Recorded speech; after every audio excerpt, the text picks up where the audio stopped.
Hello and welcome to Finextra. I'm Emily Horler and I'm here with Anthony Thomson of Atom Bank, and we're at Fiserv's Banking on the Future conference. Thank you very much, Anthony. Great to be here. So will we see a further shift to digital-only banking models in the future? Well, I think there are two parts to that answer. Without question, the existing banks have to move to a more digitally based proposition, but that's not without its challenges. And then on the other hand, I think we will see more new entrants, both as specific banks like Atom and like Tandem, which is coming, but also new entrants, quasi-banks, shadow banks, that will take away bits of the banking system, a bit in the way that Apple Pay is doing.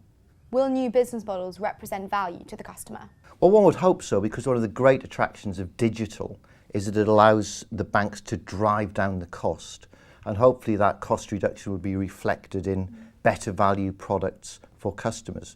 But for years and years, the holy grail in banking has been to give great value products and great service.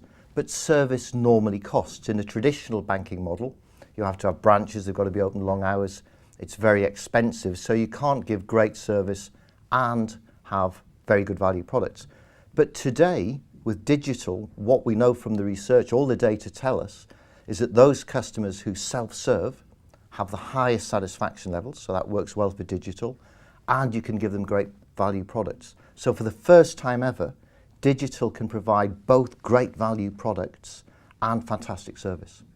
How long until new banks gain market share in the UK, and what's the biggest roadblock to this?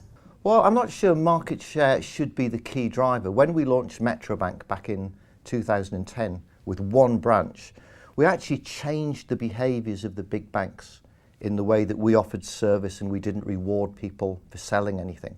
The banks very quickly fell into line behind that. So I think the first thing is that the new entrants will change the shape of the market and the others will have to follow. But the world is becoming digital. You simply have to get onto a tube or walk along the high street, see how many people have got mobile phones, to know that is going to be the future of banking.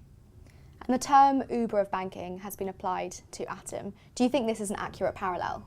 Well, it's a very complimentary and flattering term to be used. But I think where it comes from is in the sense that someone unkindly described the existing banks as dinosaurs, and then the new entrants like us as the new, more agile, fleet of foot people. I don't think we're really the big thing that the banks have got to worry about. There's this huge black object in the sky hurtling towards the dinosaurs, which is this rapidly changing business model. I think Uber's an example of that. World's biggest taxi company has no taxis. Airbnb, the world's biggest hotel company, has no beds. Alibaba, the world's biggest retailer, carries no stock.